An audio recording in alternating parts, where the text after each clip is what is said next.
All right, ladies and gentlemen, it's Monday, and the closing bell. BlackRock, there they are, all the BlackRock folks, and they're smiling. And this time there's a reason for them to be smiling, because the market went way, way up today. And why did it happen? How high did it go? What do those arrows look like? Here to answer all those questions and more, Jeff Yastine, editor of Newsmax's Financial Intelligence Report newsletter with the daily closing bell report. Jeff, lay it on us. All I can say is today was one of those buy the dip days. Everybody came in and was buying this market. So we had the Dow finishing up 208 points today. The Nasdaq gained 62. The S&P 500 up 19 points. And like I said, this is one of those situations where after we had that big down day on Friday, today, and actually on Friday, Bloomberg had a great story about this. During the sell-off Friday and today, we had a lot of people, a lot of mom and pop investors coming in and buying the dip. And no doubt a lot of pro managers are doing that as well, professional money managers. It's been well rewarded, and I think they're staying with it. You're calling it the rope-a-dope market. Yeah, because we get these 1 day, 2 day, 3 day sell-offs that just come on like a storm.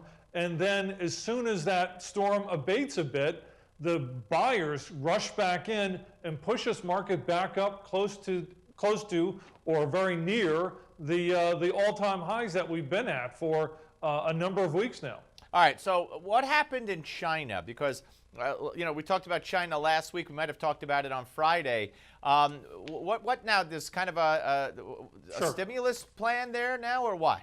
Yeah, what happened was the Chinese authorities came out this morning and said that they want the banks there to lower their reserve requirements by, I think it's by about 1%. And what that means essentially is they don't have to carry quite as much money in their accounts versus what they did just a week ago or a month ago. And therefore, there's that much more money to lend out. So that action was widely seen as a stimulative effort to the Chinese economy, and perhaps overcoming last week's thing on Friday, which pushed the market down supposedly, which was allowing short sellers to act and to work in the Chinese market. And all right, let's go back, bring it back here to the United States for a second, and talk about the credit crunch and the CMI, the Credit Managers Index.